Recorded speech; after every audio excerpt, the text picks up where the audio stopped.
नमस्कार and welcome to yes info club.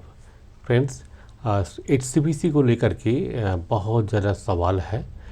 सबसे ज़्यादा जो अभी गूगल सर्च में भी देखा गया HCPC को लेकर कि न्यू पे मैट्रिक्स क्या होने जा रहा है और नया सैलरी क्या होगा, अलाउंसेस क्या होंगे, पेंशन में कितना बढ़ोतरी होगा। तो ये सभी सवालों का कोई जो भी रिलेटेड इनपुट्स जो भी मिल रहा है वेरियस सोर्सेस से, और जो प्रीवियस जैसे जिस तरह से पे कमीशन बनाया गया, तो इस हिसाब से इस बार भी एक्सपेक्टेशन है कि कम से कम मिनिमम से मिनिमम इतना होना चाहिए। देखिए, लास्ट टाइम आपको सब लोगों को पता है कि 2.57 फैक्टर था, तो इस बार हो सकता है कि 2.57 हो, 1.57 हो या 3.57 हो। क्या होगा ये तो किसी को कुछ नहीं पता। पर जैसे कि हम लोग वेदर का फोरकास्ट करते हैं, और वेदर का फोरकास्ट जो होता है लगभग 90% जो है श्योर तो होता ही है, क्योंकि अभी इस समय क्या है, इतने सारे साइंटिफिक इंस्ट्रूमेंट आ गया मार्केट में, फोरकास्ट करना बहुत ईजी है। इसी हिसाब से स्टैटिस्टिकल डेटा अभी इतना इजीली अवेलेबल हो गया, कोई भी फोरकास्ट कर सकता है कि आगे क्या होने वाला है।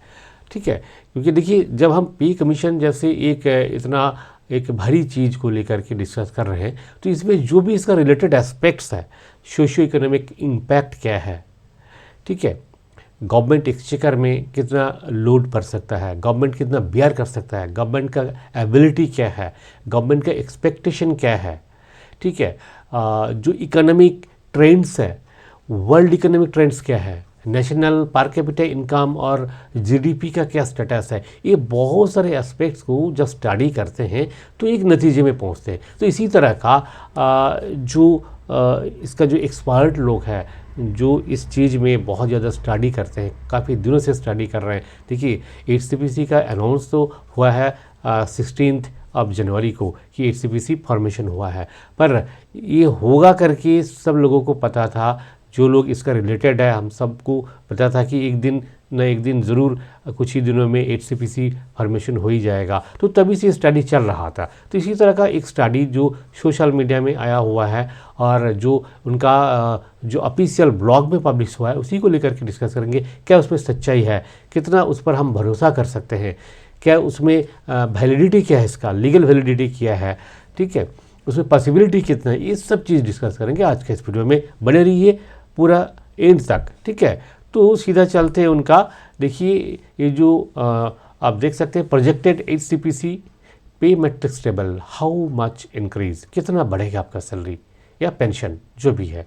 देखिए, पे कमीशन होगा तो जैसे आपका सैलरी बढ़ेगा, इसी तरह जो पेंशनर्स है उनका पेंशन भी बढ़ेगा, और जो रीएम्प्लॉयड है अभी उनके लिए तो दोनों ही बढ़ेगा, ठीक है, खास करके जो एक सर्विसमैन के लिए मैं बता रहा हूँ। तो एक बार देख लेते हैं क्या कुछ क्लैरिफिकेशन है, क्या इनका जो भी इन्होंने इसमें बताया, इसमें क्या वैलिडिटी है, ठीक है। देखिए, forthcoming P matrix table of HCPC will be formulated using the same principles that are employed in the development of pay matrix by the 7th CPC।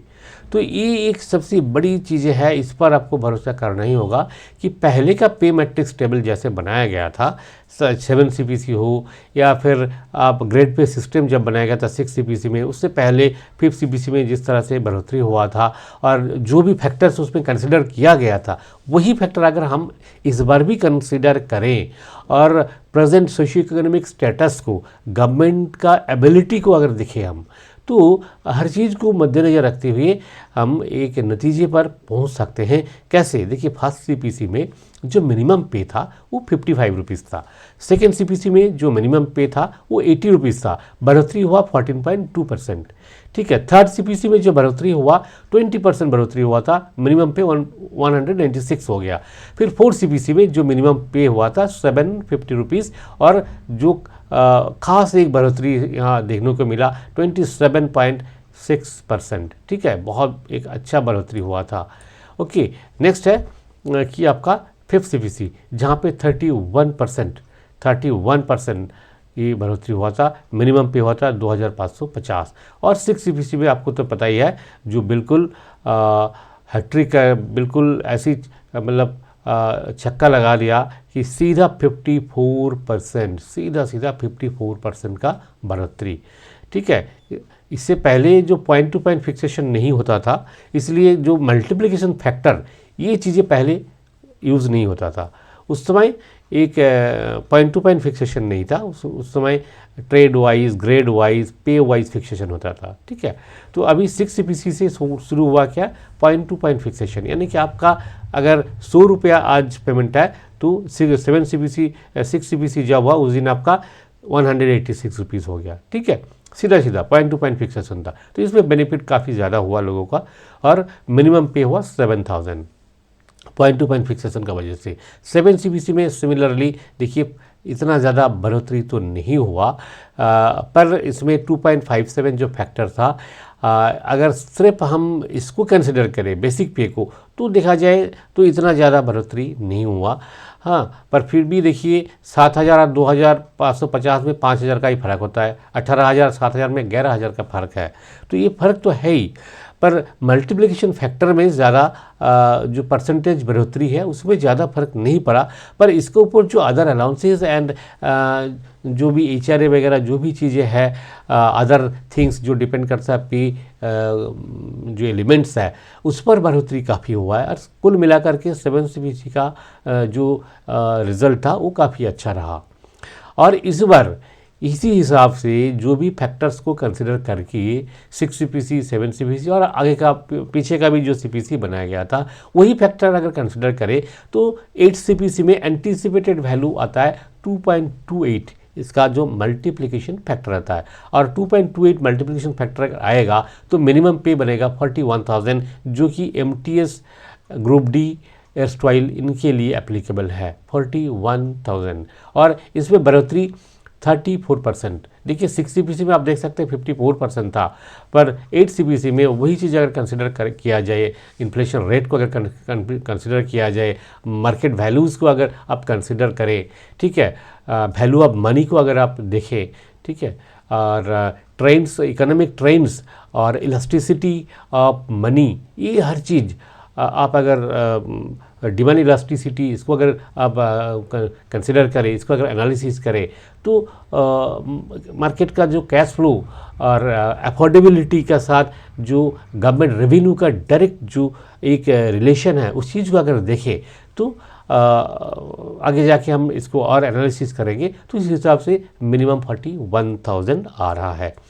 तो बहुतों का ये मानना है कि देखिए अगर हमारे हाथ में पैसा नहीं होगा, यानी कि मिडिल क्लास के पास पैसा नहीं होगा, तो मार्केट का जो कैश फ्लो है, ट्रांजैक्शन है, ये कम होते जा रहे हैं। कम होगा तो क्या होगा, GST कम होगा। देखिए आप अगर कई चीज़ खरीदेंगे, कोई भी चीज़ आप खरीद रहे हैं तो टैक्स देते हैं, और वो टैक्स रेवेन्यू का तरह क्या होता है, रेवेन्यू का माध्यम से GST जो है एज अ रेवेन्यू गवर्नमेंट के पास ही वापस आता है। ठीक है, आपका अगर सैलरी ज़्यादा होगा, इनकम टैक्स भी आप ज़्यादा पे करेंगे, है कि नहीं, और भी ज़्यादा आपका जो भी रिलेटेड है, आप एक मध्यम वर्गीय जो नागरिक है, तो आपका रिलेटेड जो भी चीज़ें हैं वो सारी चीज़ें बूस्ट होंगे, रियल इस्टेट बूस्ट होगा, ठीक है, जो कंज्यूमर प्रोडक्ट्स है वो बूस्ट होगा, हाँ, इलेक्ट्रॉनिक अप्लायंसेस का जो मार्केट है वो बूस्ट होगा, और ये सब चीज़ जब बूस्ट होगा, इंडस्ट्री जब बूस्ट होगा, गवर्नमेंट का रेवेन्यू उससे भी इनडायरेक्टली आप इसमें कंट्रीब्यूट कर रहे हैं। तो यानी कि मिडिल क्लास को अगर पैसे देंगे तो वो मिडिल क्लास क्या है, सेविंग्स बहुत कम करता है। मिडिल क्लास का पैसा सेविंग होता ही नहीं, खास करके जो गवर्नमेंट एम्प्लॉइज़ है वो ज़्यादातर पैसे खर्च करते हैं। ज़्यादा अगर पैसे देंगे तो उनका खर्चे भी ज़्यादा होगा, तो ज़्यादा होगा तो घूर पथ जो है फिर कैसे न कैसे गवर्नमेंट के पास रेवेन्यू आएगा, और वो रेवेन्यू अगर आएगा तो गवर्नमेंट एक्चुअल उनका जो एक्सपेंडिचर का जो बजट है वो बढ़ा सकता है, इंफ्रास्ट्रक्चर बढ़ेगा, देश का तरक्की होगा। तो ये सब चीज़ को कंसिडर किया गया है इसमें। ठीक है, तो देखिए जो फिटमेंट फैक्टर 2.28 आया तो कैसे आया, उस पर अगर हम गौर करें, ठीक है, तो इसमें आप देख सकते हैं कि पहले 2.57 था, ठीक है, और अगर हम 3 कंसिडर करें तो 54,000 हो जाता है, पर 54,000 यहाँ रिलायबल नहीं है। ठीक है, जो मार्केट का जो सिचुएशन है, जो अफोर्डेबिलिटी ऑफ गवर्नमेंट है, और जो इन्फ्लेशन रेट जिस तरह से है, ठीक है, तो इस हिसाब से अगर हम देखें तो ये जो है स्टेबल नहीं है। ठीक है, ये लेजिटिमेट भी नहीं है। 2.57 होगा तब भी ज़्यादा हो जाएगा, ठीक है। तो देखिए ये जो एक्रोइड फार्मूला, डॉक्टर एक्रोइड का जो फार्मूला, जो 15th ILC नॉर्म्स का अगर हम देखें, डॉक्टर एक्रोइड का जो फार्मूला है, उस हिसाब से अगर हम इन्फ्लेशन को कंसिडर करें, जैसे कि चावल, आटा, दाल, raw vegetable, green vegetable, other vegetable, fruits, millet, sugar, edible oil, fish, meat, egg, जो रोज़ का जो ज़िंदगी में हम जो चीज़ खरीदते हैं, ये सब चीज़ों का देखिए आपका जो एक्सपेंडिचर होता है, उसको अगर एक बार हम हिसाब जोड़ें तो कुल मिलाकर के आता है आपका टोटल 20,920 रुपया। ये है कंज्यूमर गुड्स जो आता है, ठीक है, इंक्लूडिंग क्लोथिंग्स एंड डिटर्जेंट, ये सब चीज़ें। अच्छा, अब इसके ऊपर क्या फ्यूल चाहिए। आप मोटर कार या बाइक जो भी चलाते हैं, जो भी ट्रांसपोर्ट यूज़ करते हैं, इलेक्ट्रिसिटी का चार्जेस है, आपका वाटर चार्जेस है, ये सब मिलाकर के देखिए 26,150 आ रहा है। फिर आपका बच्चों का मैरिज है या फिर आप किसी शादी अटेंड करना है, आपका रिक्रिएशन का खर्चे है, फेस्टिवल आप अटेंड करते हैं, इसका भी खर्चे हैं, ठीक है। यानी कि आप जो भी खर्च करते हैं उसका एक टोटल जो डिस्क्रिप्शन इसमें है, टोटल आपका 17 जो यहाँ तक का जो आ रहे हैं, इसको अगर 0.85 से डिवाइड करें, यानी कि जो मार्केट का हिसाब से जो ग्रोथ है एक्सपेंडिचर का, उस हिसाब से 30,765 आ रहा है। और स्किल आपका बाय एडिंग आपका जो स्किल है, स्किल के लिए आपका जो एक्सपेक्टेशन रहता है, उसको अगर हम कंसिडर करें तो टोटल आता है ये 38,456। और आपका हाउसिंग के लिए, रहने का घर के लिए आपको EMI देना पड़ता है ना, या फिर आप रेंट दे रहे हैं, तो इसके लिए आपका 1,153 रुपये ही केवल मात्र कंसिडर किया गया, जो कि और ज़्यादा होना चाहिए था हमारे हिसाब से, पर एक्रोइड का फार्मूला का हिसाब से इतना ही होगा, ठीक है। तो सब कुछ अगर हम जोड़ते हैं यहाँ पे, इंक्लूडिंग DA 3% अगर जोड़ लेते हैं, तो ये आता है 40,798, जो कि राउंड फिगर करके 41,000 लाया गया। यह मिनिमम है, और इस मिनिमम को अभी का 7 CPC का मिनिमम से डिवाइड करते हैं तो 2.18 ही आता है, ठीक है। तो दोस्तों अगर इसी तरह का ये जो फिटमेंट फैक्टर जो आ रहे हैं, इसको अगर हम बाकी भी जो रैंक एंड ग्रेड है उसमें अगर हम अप्लाई करें तो कितना आ सकता है, आपका सैलरी कितना हो सकता है, ठीक है। 6 CPC का जो था, payment 1, payment 2, payment 3, payment 4, 4 payment था, पर 7 CPC में जाके ये सब कुछ हटा दिया गया, ठीक है। और अभी सीधा आपका जो ग्रेड है, जो लेवल है, उसके हिसाब से आपका सैलरी बनता है। तो ये जो सैलरी बन रहा है, हाँ, किस तरह से बन रहा है, देखिए एक जो सिंपल सा हिसाब है, 41,000 का हिसाब से 2.18 जो मल्टीप्लिकेशन फैक्टर है, 2.28 का जो मल्टीप्लिकेशन फैक्टर आता है 41,000 मिनिमम पे लेकर के, तो अगर आप एक एंट्री ग्रेड का अगर पकड़ते हैं, तो कोई जो नए रिक्रूट जो MTS में भर्ती होता है तो उसका 41,000 होगा मिनिमम पे। इसका ऊपर HRA मिलेगा। HRA देखिए लास्ट टाइम जैसे 24 से शुरू किया गया था, इस टाइम भी, और इस समय आपका 30% है, एक्सपेक्टेड 24% भी अगर आप लेते हैं तो देखिए इसका ऊपर आपका लगभग 10,000 के आसपास, 10,000 के आसपास आपको HRA मिलेगा, यानी कि 51,000 हो गया। आपका जो ट्रांसपोर्टेशन अलाउंस, मैं ये सभी चीज़ें क्लास 1 सिटी का बात कर रहा हूँ, अभी जो 3,600 है, इसको आप 2.28 अगर कर देंगे तो लगभग आपका 9,000 के आसपास आता है। तो इसमें देखिए आपका 51 और 9 60,000 के आसपास इनिशियल सैलरी, ठीक है, इनिशियल सैलरी, ग्रॉस सैलरी बनेगा एक नई रिक्रूट MTS का। सिमिलरली अगर हम इसको जुड़े लेवल 2 का, लेवल 2 जैसे पोस्टमैन जैसे जिस कैडर का होता है लेवल 2 का है, या फिर LDC का आप सोच लीजिए, सॉरी पोस्टमैन तो लेवल 3 है, LDC अगर कैडर में, अगर LDC में कोई ज्वाइन करता है तो उनका वही लगभग 66,000 के आसपास होगा, और कोई पोस्टमैन में अगर ज्वाइन करते हैं तो उनका लगभग 72,000 के आसपास आएगा। इनिशियल सैलरी की बात कर रहा हूँ। वही अगर आप जैसे कि PA कैडर में कोई ज्वाइन करता है, लेवल 4 जो होता है पीए कैडर और इक्वली फौज का जो नायक कैडर होता है, तो उसमें मिनिमम बेसिक पे जो 58,100 आता है और टोटल मिला करके आपका आएगा लगभग 82,000 का, 83,000 का आसपास आपका आएगा इसमें। ठीक है, तो देखिए मिनिमम जो ये ग्रॉस सैलरी का मैं बात कर रहा हूँ, इसके ऊपर आपका काटिंग वगैरह जो भी है, और डायरेक्ट जो लोग ऑडिटर या अकाउंटेंट में जो लोग ज्वाइन करेंगे इनका लगभग वही 1 लाख का आसपास इनिशियल सैलरी होंगे। ठीक है, तो दोस्तों इस हिसाब से अगर देखेंगे, हाँ, तो देखिए आपका सर्विस अगर लगभग 10 साल हो गया और कोई अगर आप फौज में हैं तो अगर आपका क्या नायक या आप हवलदार होंगे तो आपका बेसिक सैलरी इतना आएगा। देखिए 80 नायक होगा तो आपका 75,900, हवलदार होंगे तो 86,900 का आसपास आएगा। ठीक है, इसी तरह का अगर आप लेवल 5 का लेवल 6 का बात करें तो इनिशियल का जो लेवल 6 में जो लोग ज्वाइन कर रहे हैं उनका 80,000 का आसपास बेसिक पे होगा। और वही अगर आप direct income tax inspector post इस तरह का जो पोस्ट में अगर ज्वाइन करेंगे तो बेसिक सैलरी 1,02,400।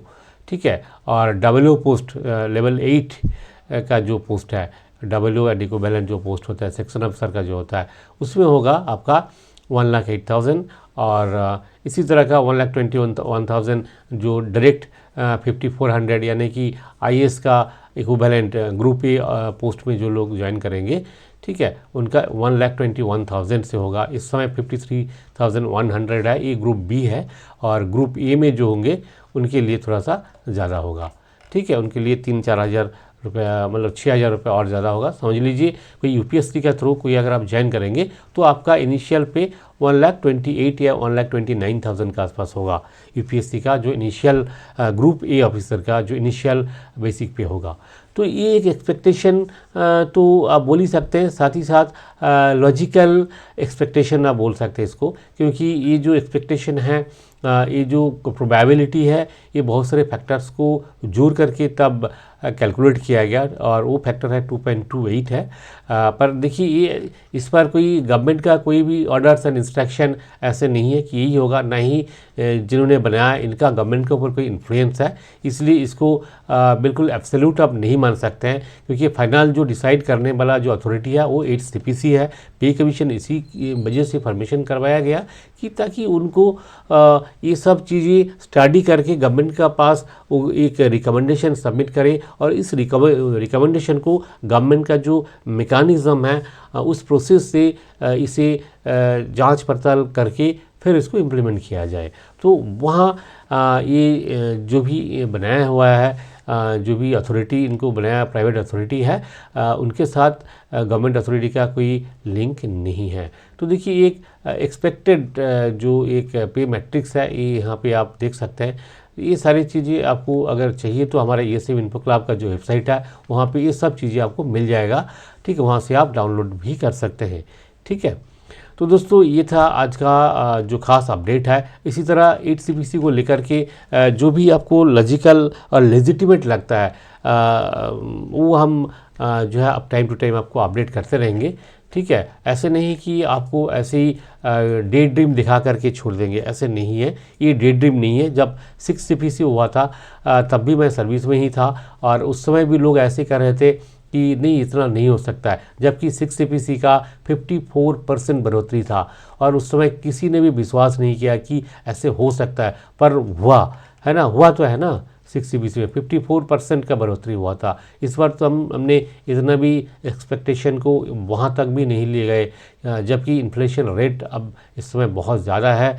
ठीक है, तो 34.1% जो इंक्रीज़ जो एक्सपेक्टेड है वो लेजिटिमेट है, ये आप पकड़ ही सकते हैं। तो दोस्तों आज का जो अपडेट था इतना ही।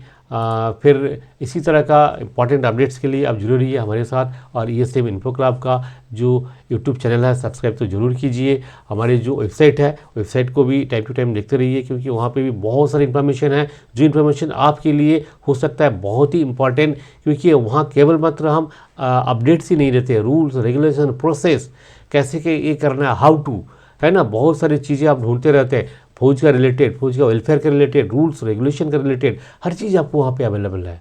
ठीक है, तो दोस्तों इसी उम्मीद के साथ फिर मिलेंगे अगले वीडियो में। नमस्कार, जय हिंद, जय भारत।